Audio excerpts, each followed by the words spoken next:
Olá, seja bem-vindo a mais um episódio do Manchete Podcast. No programa de hoje eu recebo aqui para o bate-papo o novo secretário de Comunicação de Campos, jornalista Gustavo Matheus, a quem desde já agradeço pela participação.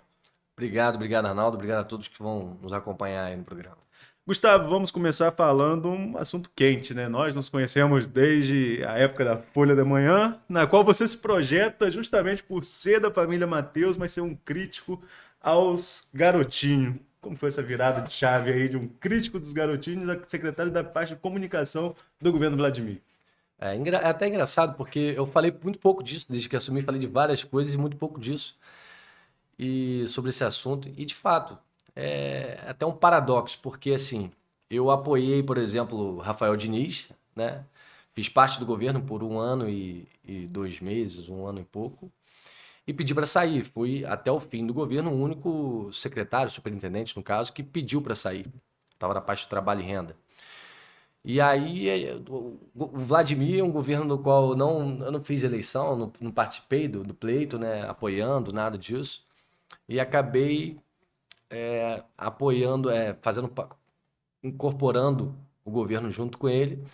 Justamente isso meio que prova um pouco do que é o governo e um pouco do que foi o governo Rafael, né? Isso corrobora muito, isso é o maior argumento, maior do que qualquer explicação. É o fato de eu ter pedido para sair de um governo no qual eu apoiei e o fato de eu estar integrando um governo que eu não apoiei. O que isso quer dizer? Isso quer dizer que o governo é bom. Eu pedi para me retirar do governo Rafael por causa das frustrações, né?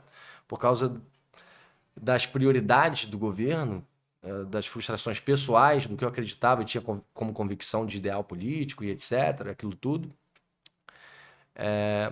Já Vladimir, ao contrário, ele superou as expectativas, e eu acho que as pesquisas, os números comprovam isso, né? Pessoas que não esperavam um desempenho tão grande, até pela forma com a qual ele encontrou a cidade, e hoje vem o Vladimir muito bem, um prefeito presente, atuante, que conquistou o carimbo de trabalhador, né? Aonde você vai, todo mundo fala, esse rapaz trabalha. E a gente, esse é o maior argumento. Sempre, historicamente, como você falou, desde a época da Folha, eu ainda garoto e tal, fazia muitas críticas ao governo, principalmente o governo da Rosinha, aquele período que foi o período que eu trabalhei na Folha. E Vladimir conseguiu, com muita habilidade, desconstruir algumas questões que eu tinha até como preconceito em relação a ele.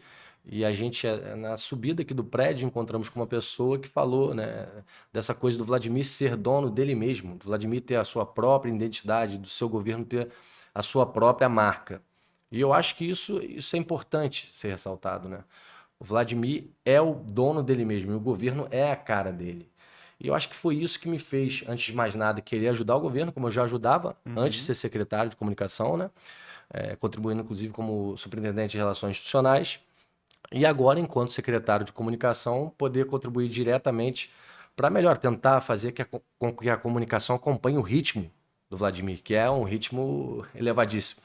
É justamente esse assunto que eu ia falar. Eu entrevistei Vladimir já em algumas oportunidades, desde a época de deputado, até mesmo antes, né? Mas enquanto prefeito, até lá em Cabo Frio, no podcast da Ana Paula Mendes, a Ana Paula falou: olha, você é um mídia social, você não é só um prefeito, né? Você trabalha aí mais com a sua rede social. Dá para acompanhar esse ritmo na parte institucional, porque tem que ter também, né, Gustavo, essa separação. Não é uma secretaria do prefeito, é secretaria da prefeitura, né? Perfeito. E é bom que isso fique claro, porque assim, o papel da Secretaria de Comunicação, como você colocou, é institucional, é para falar do governo, das ações do governo, das pastas, enfim, não é para exaltar a imagem do prefeito. E o prefeito já tem uma rede muito forte, como você colocou, né? Só que o prefeito é o farol do governo. O governo vai às urnas receber aprovação ou reprovação através do seu carro-chefe, do seu líder, do seu farol, que é o prefeito. Então é fundamental que o prefeito tenha esse desempenho e tenha, como eu posso dizer, essa identidade que ele construiu, essa reputação que ele construiu ao longo desse tempo. E por isso que eu brinco, o correto, a comunicação está à frente do prefeito, né? Só que como o prefeito é tão acelerado, tão dinâmico, né? e tão conectado, como a Ana Paula brincou, com as redes, com as novas realidades de comunicação. Você já o entrevistou algumas vezes, né? E você sabe, Vladimir, ele tem essa coisa, ele tá aqui e tá ali ao mesmo tempo, ele não para. E eu acho que é justamente essa atitude, esse dinamismo, essa destreza dele, com que fez com que ele, em tão pouco tempo, conseguisse alcançar tanta gente, através da sua rede, que é muito popular, e a comunicação mostrar o governo, as ações do governo, porque é muito fácil falar do Vladimir. O Vladimir construiu, como eu falei, uma boa reputação. A gente precisa falar do governo. A gente precisa falar do governo, por exemplo, que é o quarto em geração de emprego no estado do Rio de Janeiro. Quantos anos Campos não alcança uma marca como essa? Que é o líder do Norte e Noroeste em abertura de empresas. Só esse dado da abertura de empresa, o que ele já mostra, por exemplo? Ele já mostra que a gente desburocratizou a questão da abertura de empresas, que a Fazenda já está com um sistema mais automatizado, que a gente já está mais dinâmico, mostra que o cenário econômico é favorável se a pessoa está abrindo uma empresa, porque ela está com um poder de investimento, porque está circulando dinheiro. Então, assim, são várias questões que fogem, inclusive, daquela marca que o Vladimir, quando se apresenta a primeira vez como candidato, só do social, por exemplo, muita gente carimbava isso, pô, o social... Esse preconceito que você falou na outra resposta, que tinha um preconceito, você chegou a falar se tinha um preconceito com o modo de política dos garotinhos, seria essa a questão? Não, para mim é primordial o social. O preconceito era em relação à questão de práticas mesmo, a forma de conduzir as coisas. Porque o preconceito vem da questão de achar que ele é uma extensão de alguém ou de alguma coisa. E ele, como eu falei, é dono dele mesmo, ele tem a sua própria marca, a sua própria forma de fazer e tal, respeitando, obviamente, o seu pai, o garotinho, que tem a história dele, tudo que a gente pode ter aqui de diferente, de distinção e de divergência e tal, a gente tem que respeitar, como o Roberto Henriques diz, um cara que tem saldo histórico, um cara que deu uma contribuição muito maior, que eu acho que muita gente aqui pode, junta, em 3 vidas, dar para a sociedade. Mas agora, o Vladimir é dono dele mesmo. Ele tem o seu próprio perfil, a sua própria maneira de agir, e o seu governo é um reflexo disso. E é o papel, voltando ao tópico, o papel da comunicação é tentar levar ou elevar o ritmo dessa comunicação, dessa comunicação das ações do governo ao seu farol, ao prefeito. Porque se ele tem esse dinamismo, o governo também precisa ter. E às vezes o governo, as ações estão acontecendo e a gente não consegue entregar paralelamente ou simultaneamente tudo que está acontecendo, porque são muitos programas da área social, econômica, saúde. Saúde, se a gente for falar de saúde, pouca gente fala. Eu vejo muito pouca gente falando da questão da saúde do município, do HGG, de quantas UBS Vladimir encontrou fechadas, porque não só pela questão da gestão, do desastre da gestão anterior, mas também pela questão da pandemia. Então, assim, é quase que uma UBS por mês, desde que assumiu o governo, teve que reabrir, reformando, tal, equipamentos públicos, como vilas olímpicas, escolas municipais. Então, são muitos equipamentos. Folhas salariais que ele pegou são 15 folhas, ele já falou com você sobre isso algumas vezes. 15 folhas ele herdou, num momento de muita dificuldade. E aí, com algumas parcerias e com a habilidade que ele tem de transitar, e eu acho que essa experiência que ele trouxe de Brasília o ajudou muito para trazer dinheiro novo, como ele dizia na campanha, junto a deputados, ao governador, que ajudou muito, sobretudo no início ali, até Campos encontrar o seu caminho. Então, assim, resumindo, o papel da comunicação é tentar encontrar uma forma de levar essa mensagem de acordo com o que eu acredito que é o prefeito. Não valorizando a imagem do prefeito, mas as ações do governo, só que no mesmo ritmo.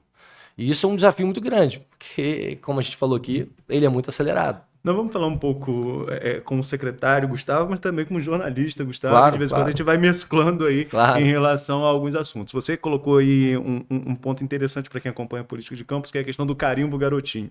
Se a gente for puxar aqui, até Rosinha usou isso em algumas oportunidades, algumas polêmicas. Mas uma marca que o garotismo sempre teve em Campos, e você sabe disso, é de sair bem na periferia, mas ter uma barreira aqui na Pedra. Você acha que o Vladimir consegue, de alguma forma, quebrar essa barreira? Ou o fato do Frederico Paes, um empresário do setor do agronegócio, ajuda de alguma forma também a quebrar? Qual a participação de Frederico nesse balanço? Ou você acha que o Vladimir já se desprendeu? Ele mesmo já consegue quebrar essa barreira na pedra? Não, sem dúvida, o Frederico Paes, o vice-prefeito, foi fundamental, sobretudo no pleito, na disputa eleitoral, porque naquele momento havia ainda essa questão que a gente falou agora há pouco, do que se esperar do Vladimir, né? Então, como a pedra você colocou tinha essa sensação, muito por preconceito, muito por desconhecimento, muito por não saber quem é o Vladimir, o Frederico foi fundamental. Agora, a partir do momento que o governo se inicia e você começa a ver o dia a dia, e aí eu não vou entrar em pesquisa, a pesquisa corrobora isso. Mas vamos falar depois sobre elas. A pesquisa corrobora isso. A reversão de pontos de rejeição que o Vladimir tem na 98 é algo, eu acredito que inédito. Eu, no meu tempo, ainda não vi. A 98, para quem não sabe, é a pedra, né? A área central. Então, assim, a reversão ali é uma coisa, assim, incrível.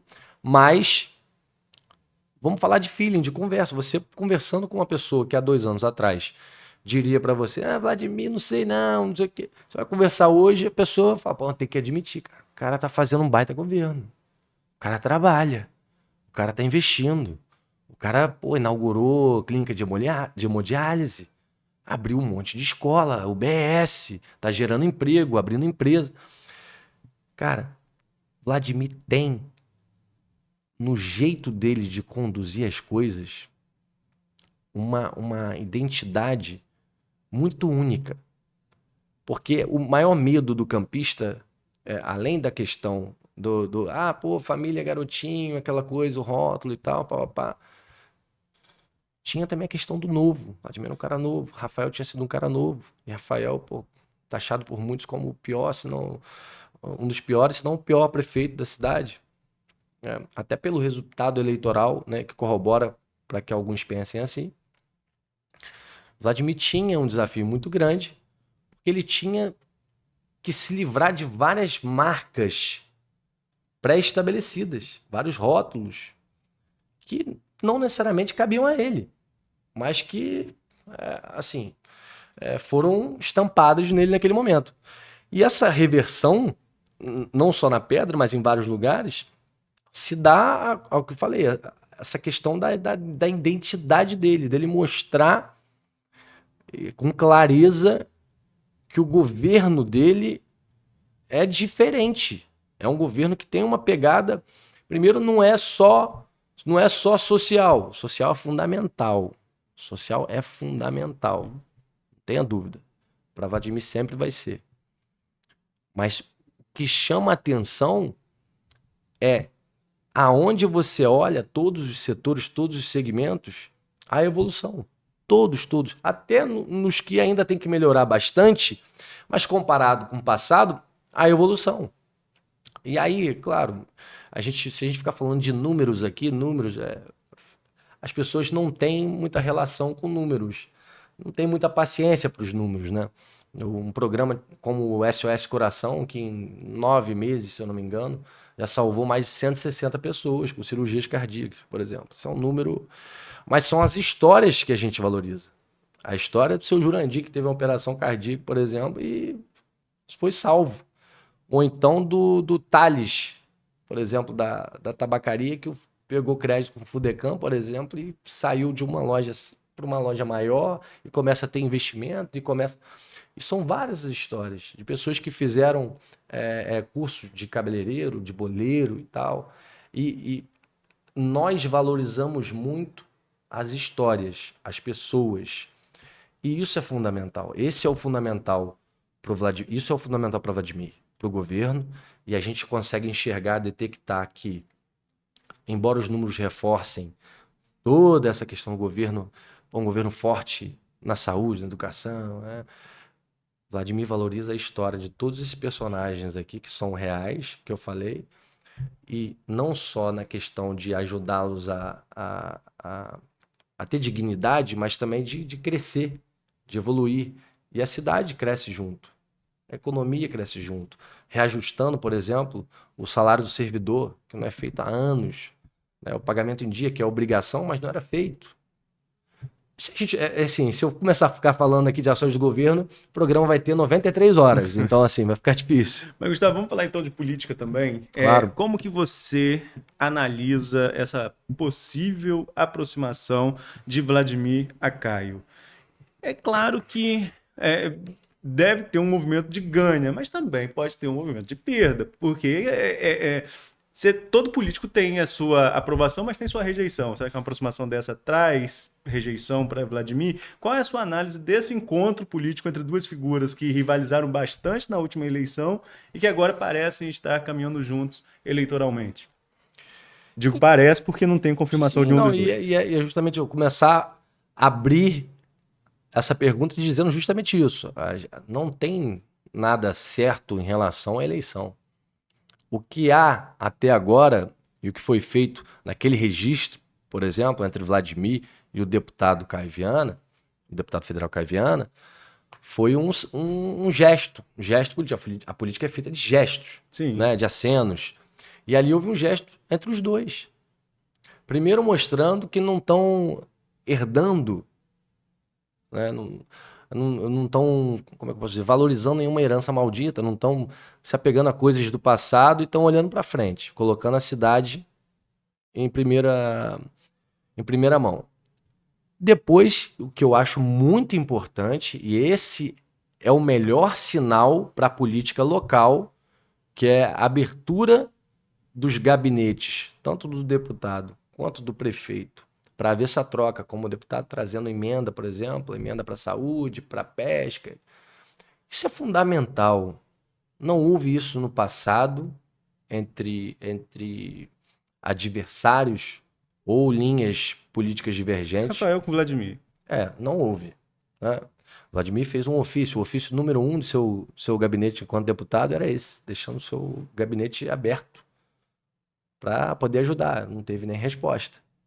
Então, primeiro, o gesto de maturidade e esse aceno, que dá um recado, inclusive, para a oposição local. Justamente. Qual o recado para a oposição local? Que hoje transformou a Câmara de Vereadores num circo. Vamos resumir, é isso. A Câmara hoje de Vereadores, ela é um circo. O Nildo, há 1 ou 2 semanas atrás, se sentiu incomodado. O vereador Nildo Cardoso, que tem, acho que 5 mandatos, ao todo 4 mandatos, um cara experiente, falando que nunca tinha visto isso. Nunca tinha visto uma Câmara nesse nível. A gente tem um presidente que insiste em sair da sua cadeira, o presidente Marquinhos Bacelar, para ir para a tribuna, mas não para propor nada. Para chamar o prefeito de frouxo. Eu vou fazer, qualquer dia desse, um compilado de quantas vezes ele fez isso. Usou a palavra, né, prefeito e frouxo junto. Porque aí como é que você pega um presidente da Câmara, que assim, é uma instituição importantíssima para a cidade, onde o seu mandato enquanto presidente, o seu biênio, consiste em ofender. Aí você tem 2 correntes que não são do mesmo grupo, que dialogam. E essa coisa da Câmara, dos vereadores e da postura atual mostra muito do que é a Câmara e do que foi a Câmara. Porque é só fazer um raio-x do que foi a Câmara durante todo o governo. Pacificação, trégua, governo, não sou governo. Isso fala muito das pessoas que ali estão, dos parlamentares que ali estão. Fala muito do que é o prefeito. O que é o prefeito? Que a todo tempo tentou manter a cidade pacificada, porque o campista não aguenta mais esse tipo de situação. Ele quer solução, ele não quer problema. E dali nascem só problemas e não soluções. Os vereadores que, ao mesmo tempo que criticam, sequer fiscalizam, porque fiscalizar não é problema. Fiscalizar é bom, porque o município é a maior extensão territorial do estado, tem vários equipamentos públicos e que requer atenção. A gente tem 25 vereadores. A gente precisa que eles estejam juntos, fiscalizando. Então, é papel do vereador fiscalizar também, é papel do vereador propor, é papel do vereador legislar. E a gente não via nada disso, a gente não vê nada disso. A oposição teve, inclusive, que trazer a Campos deputados da Alerj para fazer um movimento, vamos dizer, um movimento casado. E aí, são deputados que são famosos por esse... Tem um apelido, eles têm apelido, que é Milícia Legislativa. A Milícia Legislativa. Que age em causa própria. E aí a gente vai entrar em outra discussão aqui, na Câmara. Enquanto desses vereadores de oposição estão agindo em causa própria, ou no interesse de pequenos grupos, ou no interesse da população. Porque a maioria das pautas levantadas não são de interesse da população como um todo. Porque se fossem, estariam sendo discutidas. A LOA, por exemplo, que está engavetada pelo presidente Marquinhos Bacelar, que é de suma importância ser discutida e debatida. Ela precisa ser discutida e debatida. Para mal ou para bem? Para falar assim, a grosso modo, para o telespectador, para quem está assistindo a gente. Ela precisa ser debatida, não engavetada. Aí a saída, a alternativa para não se discutir um tema tão importante é o quê? Engavetar e falar que vai ter o quê? Sessão híbrida. Como que a gente vai ter sessão híbrida se a gente está tendo uma diminuição drástica dos casos de Covid? Aí eles alegaram que era por questão de Covid. Não, é só pegar o relatório, o boletim da Secretaria de Saúde. Então, assim, qual é o maior problema hoje na política? Isso é tudo uma resposta à questão de Caio e Vladimir, porque isso é muito importante. O prefeito Vladimir e o deputado Caio Viana fizeram um gesto que muita gente, inclusive, acompanhou. Pode não ter tido a mídia que os dois tiveram, pelo tamanho, mas muita gente acompanhou, fez gesto similar. E nesse momento, e aí eu não estou falando eleitoral, veja bem, eu não estou falando de questão eleitoral, não estou falando para nenhum vereador, nenhum oposicionista fazer carinho no prefeito, elogiar o prefeito ou apoiar o prefeito. Não é isso. Estou, inclusive, cobrando que eles fiscalizem, né? Mas é dialogar. Não adianta, não se constrói nada simplesmente engavetando projetos, LDO, LOA. Não se constrói nada com essa postura de ofensa. A gente precisa dialogar e debater. E eu gostei muito do posicionamento do Nildo, que puxou essa conversa. Vamos marcar uma reunião amanhã, o Nildo falou. E aí teve a reunião. Aí parece que acalmou um pouco. Mas aí as práticas seguem sendo as mesmas. Qual é a prática principal? O que eu não quero não serve. Não interessa, o regimento não interessa. Eu não quero. Regimento dá uma outra entrevista, uma outra conversa com jornalistas, né? Porque regimento, a cada momento, cada um analisa de uma forma também, sejamos sinceros. Né? É verdade.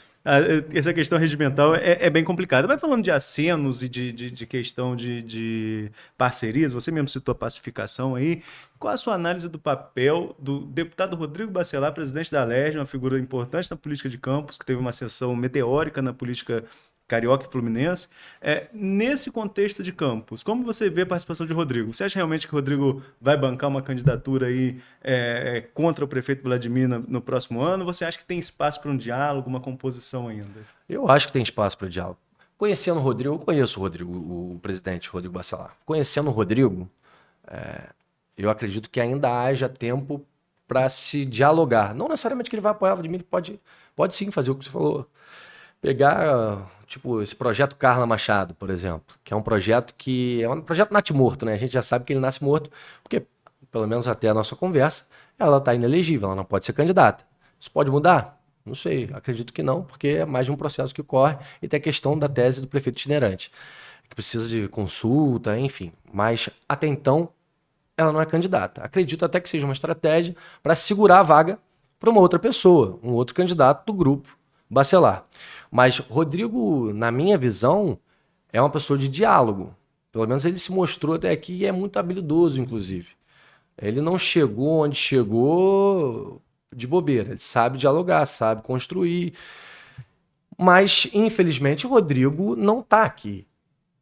O Rodrigo tem outras questões para cuidar. Presidente da Alerj está ocupado com várias questões do Estado, né? E aí acaba que fica um Marquinho aqui, o seu irmão. Que aí deve ser chato. Eu fico imaginando, você é um irmão mais velho, aí tem você tá querendo cuidar de uma coisa séria, aí tem o seu irmãozinho caçula que fica te perturbando com uma coisa, com um brinquedo dele lá, e você não tem paciência, fala, tá, vai, toma, resolve. E eu acho que é um pouco isso que acontece. O Rodrigo tem coisas importantes para cuidar, né? E eu acho que ele acaba o presidente, o seu irmão mais novo, não tem, na minha visão, na minha opinião, maturidade para não teve e não está tendo maturidade para conduzir o processo como o Rodrigo conduziria, tenho certeza. Rodrigo e o próprio pai deles.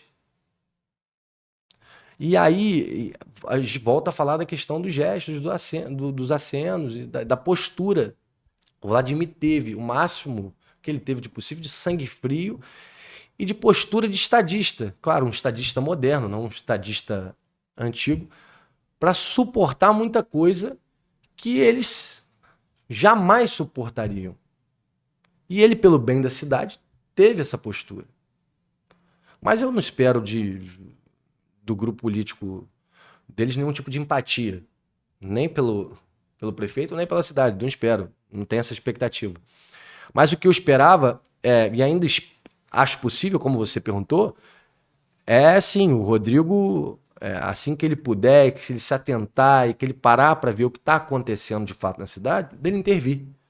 Porque, até onde eu sei, não participei disso, não tenho todas as informações, mas quem construiu o diálogo da pacificação ou da trégua, seja lá como as pessoas querem chamar, foi o Rodrigo, foi o presidente Rodrigo Bacelar e o prefeito Vladimir Garotinho, né? Então, assim, foram eles que construíram, né? E não foram eles que destruíram.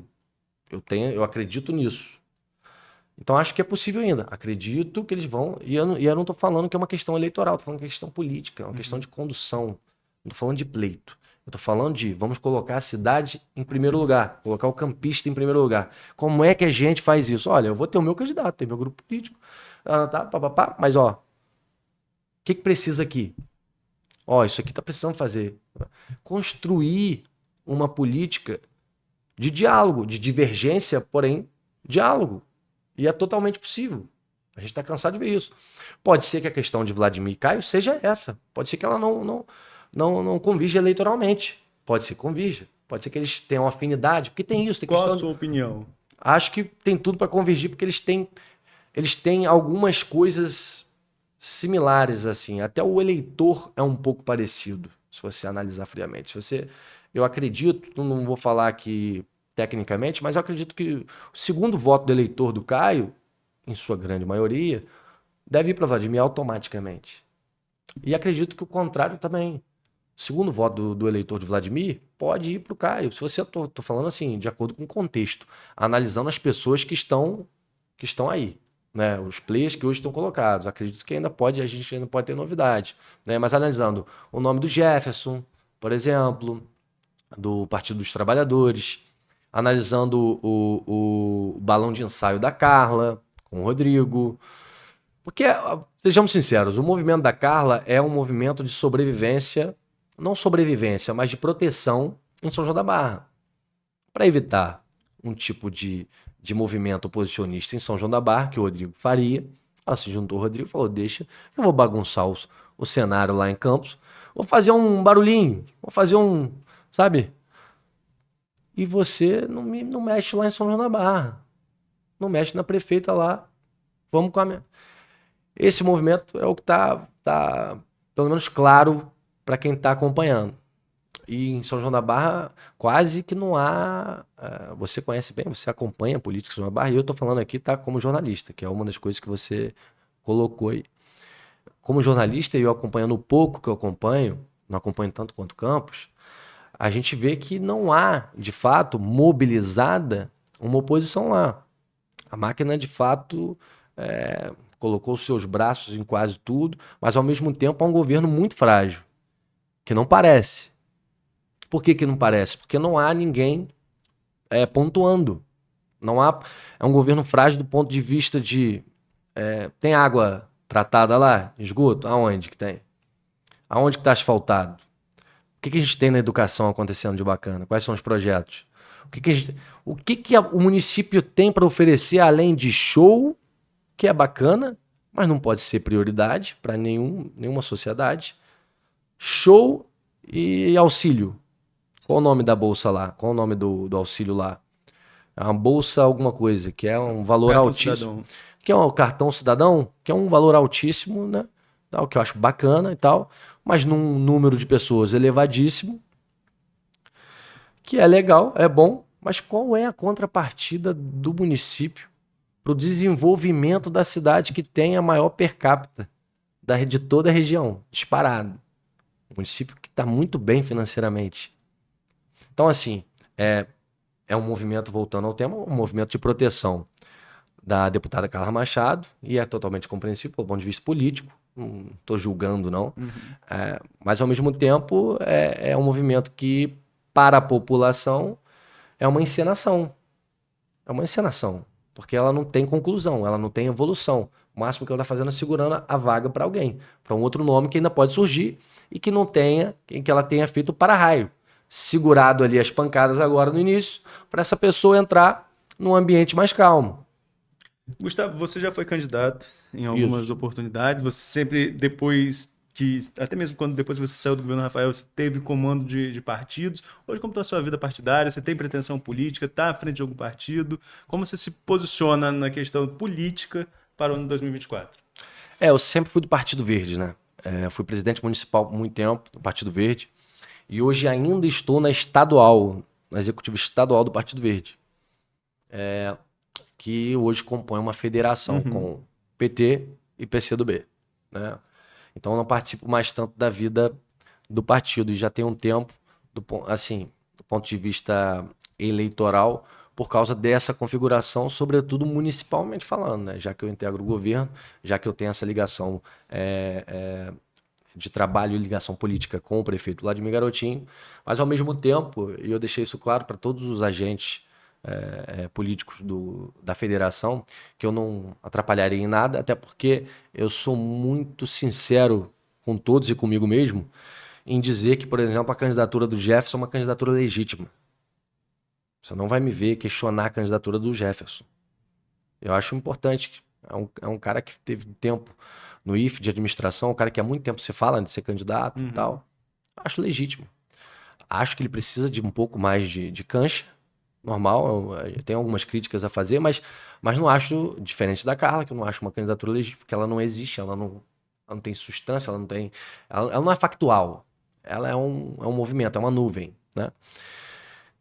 Mas, ao mesmo tempo, considero que ele ainda precisa de alguma experiência. Então, assim, portanto, eu não figuro tanto na questão partidária hoje do Partido Verde, mas é um partido que eu faço parte há mais de 10 anos, com bandeiras das quais acredito, a bandeira ambiental, né, da sustentabilidade, um campo, inclusive, onde o prefeito e a cidade têm avançado muito, questão de energias renováveis, Campos lidera, coisa que eu nunca imaginei há 10 anos atrás, quando eu estava na Folha, por exemplo, criticando, descendo sarrafo, eu jamais imaginaria que a gente chegasse em tão pouco tempo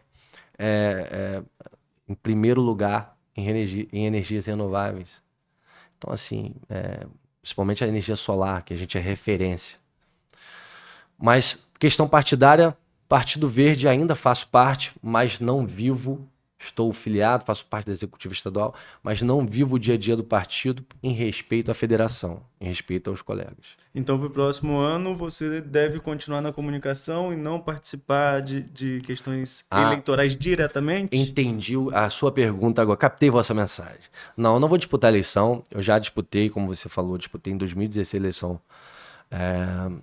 de vereador, né? Fui candidato a vereador, fui muito bem votado para quem disputou a eleição praticamente usando a internet, só de casa e tal. A maior votação da história do Partido Verde. E minha primeira eleição, 20 e poucos anos, foi uma baita experiência. Mas hoje eu tenho uma missão que assim, é muito mais importante do que apenas disputar a eleição para vereador. Uma coisa é muito mais importante que qualquer projeto pessoal que eu pudesse ter, que é ajudar a cidade, que é ajudar o governo a fazer chegar às pessoas o tanto de coisa boa que a gente está fazendo.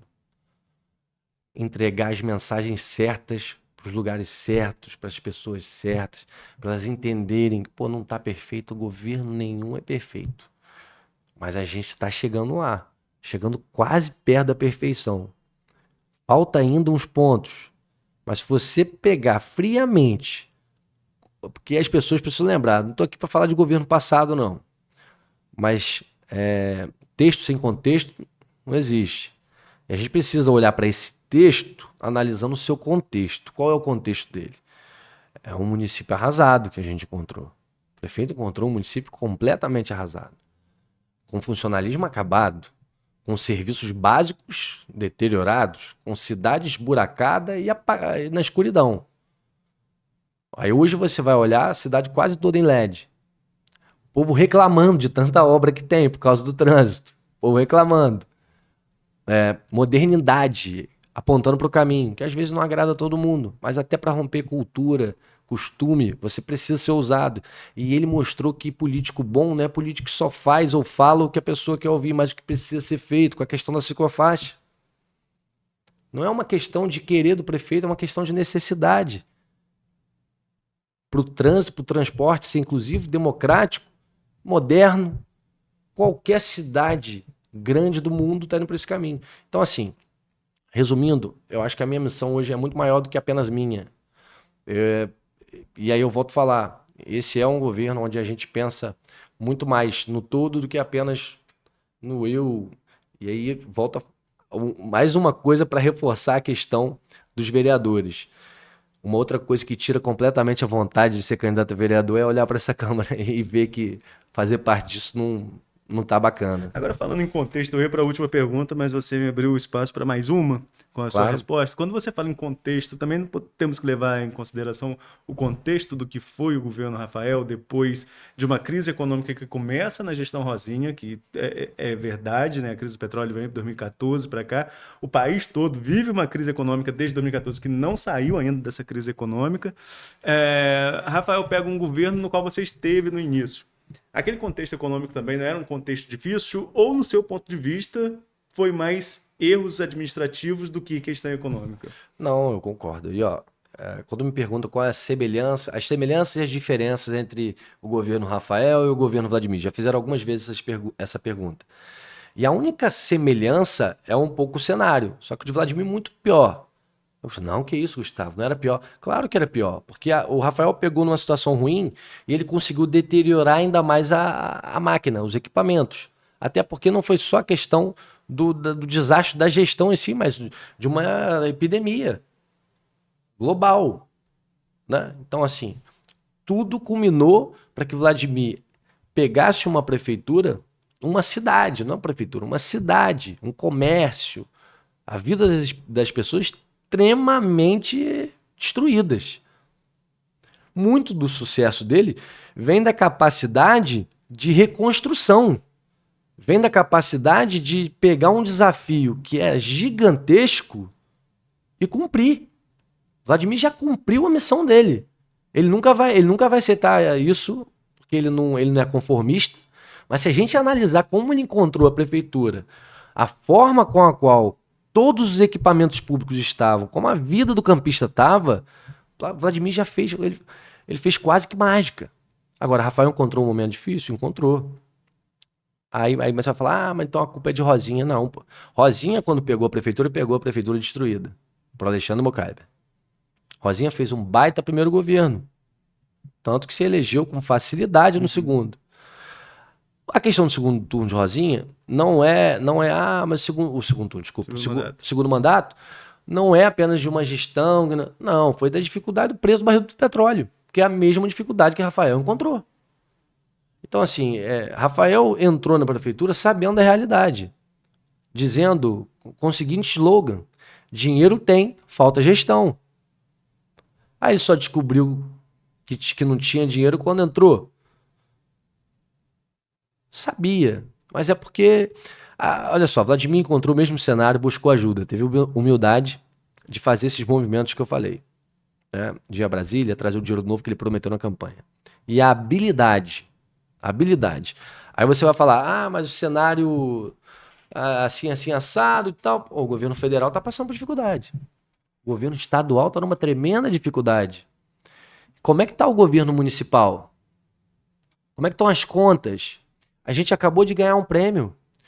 O controlador Rodrigo Rezende, junto com a Ana, também da controladoria, ganharam um prêmio de excelência em gestão.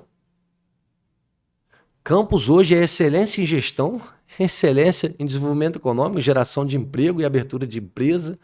Então, assim, olha só para onde a gente está chegando pós duas tragédias, Rafael Diniz e pandemia. E a gente está chegando lá. Então, quando a gente vê um movimento oposicionista, por exemplo, como esse que acontece, que é raso, que é da ofensa, que é da coisa pequena, que é do espetáculo, igual trazer dois trogloditas para poder fazer uma açãozinha num vídeo. Pô, eu não vi em momento nenhum os deputados perguntarem se estava faltando remédio, se as pessoas estavam sendo bem atendidas, se tinha gente no corredor. Isso não fala no vídeo, porque estava tudo bem. Aí tinha um erro, e é erro, Grave. que é essa questão grave, que eles pegaram e fizeram um grande espetáculo. Aí quer que isso manche tudo, Já esqueceram como é que era o HGG? Esqueceram que tinha jacaré lá dentro andando, chovia. Então, assim, a gente precisa... Por isso que eu sou, assim, fã número 1 do contexto. A oposição precisa entender. Oposição é saudável, é necessária, mas ela tem que ser a serviço da sociedade, não a serviço próprio. E qual a melhor forma deles fazerem, de construir uma oposição que sirva à sociedade? É ouvindo a população, em primeiro lugar. Você não vê esses caras trabalhando com a população, ouvindo, dialogando, você não vê. Você vê o prefeito, você vê os secretários do governo e alguns vereadores da base, correndo atrás. Os da oposição, aonde que eles estão ouvindo quem? São, me desculpa, mas são vereadores de gabinete. Esse é o primeiro ponto. Segundo é ajudar o governo aonde ele é frágil. Porque olha só, é muito fácil, Arnaldo, a gente apresentar problemas. É muito fácil. É muito fácil. Isso é papel até da imprensa. A gente tem que apresentar os problemas, apontar e tal, que é um serviço que a gente faz para a sociedade. O político, o vereador, o aspirante a prefeito, quem quer se colocar no cenário, precisa apresentar a solução, pô. Ele precisa se apresentar como alguém que vai colaborar, não como alguém que vai ficar xingando o outro na tribuna. Esse é o número 1. Enquanto a oposição se comporta dessa maneira, o prefeito vai continuar vai continuar bem com a população. Porque a população não quer. E o prefeito não responde nesse nível. O prefeito, nem o governo, nem o agente responde nesse nível. Nós respondemos com ações, que são muito mais importantes. Aí o cara vai querer, por exemplo, ele vai querer uma oportunidade de qualificação, vai querer um emprego de carteira assinada, um emprego formal. Ele vai querer, por exemplo, se ele tiver tiver dentro do CAD único, um cartão Goitacá, ou ele vai querer um pão e circo na Câmara de Vereadores. Um espetáculo, uma pirotecnia. O que a população de fato quer? E aí, já fazendo um adiantamento aqui, que eu não sei se é isso que você vai entrar, que é questão de pesquisa, e eu não quero falar muito de pesquisa, mas só corrobora para o que a gente está vendo. E aí eu falo de tudo, né, no contexto geral, porque eu não vou entrar nesse mérito. Você vai falar, o governo vai ganhar no primeiro turno? Eu não sei. É justamente isso que eu ia perguntar, né? Porque você tem aí as pesquisas que apontam esse cenário, né, Gustavo? A possibilidade de vitória no primeiro turno. Mas até coloquei com o Vladimir aqui. Ainda não temos um cenário definido de quem são os candidatos para você fazer uma aposta, para você cravar qual o cenário que vai ter lá na frente. E, obviamente, como prefeito, quem tem a maior vitrine é o próprio Vladimir. Você citou aqui a Rosinha, que teve um primeiro governo muito bem avaliado e conseguiu uma vitória expressiva. Você acha que é o mesmo caminho agora? Arnaldo, falar de pesquisa assim, um ano antes, serve bastante para a gente poder entender, por exemplo, que o governo está bem. Serve para entender onde o governo não está bem, quando a gente faz uma quali. Serve para várias coisas. Mas para projetar eleitoralmente, um cenário onde todos os players, todos os agentes não estão colocados, é muito perigoso. Até porque, e aí você fez uma pergunta, eu lembro, você fez uma pergunta a Vladimir, não é perigoso tá tão bem assim? Salto alto? Salto alto. O Vladimir foi taxativo. No meu governo não tem soberba, não tem salto alto. É trabalho, trabalho, trabalho. E como é que a gente vai ter soberba, salto alto, se a gente não sabe nem qual vai ser o cenário? Como é que vai ser o cenário? Com um ano ainda pela frente. E sendo muito sincero, muita gente não vai acreditar nisso. Mas o prefeito está muito mais preocupado com o governo do que com a eleição. E aí o cara fala, ah, conversa fiada. Não, é só você pegar e analisar o dia a dia do governo e analisar o sucesso do governo, que ele prova isso. Ninguém que pensa só em eleição, pensa só em si próprio, pensa em interesse de poucos, chega com esses índices, né, de diferentes pesquisas do grupo do Rodrigo Bacelar, inclusive, que apontam vitória no primeiro turno, mas eu afasto qualquer conversa de vitória no primeiro turno logo de cara. Não há possibilidade, não há cenário definido. Mas uma coisa a gente sabe, nós estamos no caminho certo. Por isso não podemos, como o prefeito colocou, deixar de trabalhar. Não é porque está no caminho certo que você vai parar. O caminho, não é a linha de chegar, é o caminho. Estamos no caminho certo, então vamos continuar nesse caminho. Gustavo, queria agradecer a você pela participação e já deixar o convite aberto para o próximo ano, que é ano eleitoral. Então, um ano quente, claro. A gente vai ter muita coisa para falar. Obrigado, Gustavo.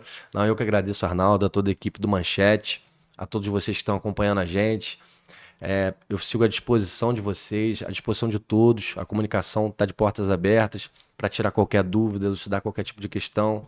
E eu peço a todos que tenham qualquer tipo de diferença, qualquer tipo de crítica, que chegue, que apresente, que a gente não tem medo de crítica. A gente, na verdade, busca a crítica para poder fazer essa correção de rota, porque esse é um governo que ele é ativo, ele é proativo, é reativo quando tem que ser. A gente não deixa nada parado, é dinâmico e é por isso que nós estamos no caminho certo, como eu falei. Então, eu agradeço a todos. Estamos à disposição para continuar reconstruindo a campus que todos merecem. Muito obrigado, Gustavo. E a você que nos acompanhou, fique ligado também nas nossas redes sociais. Até a próxima.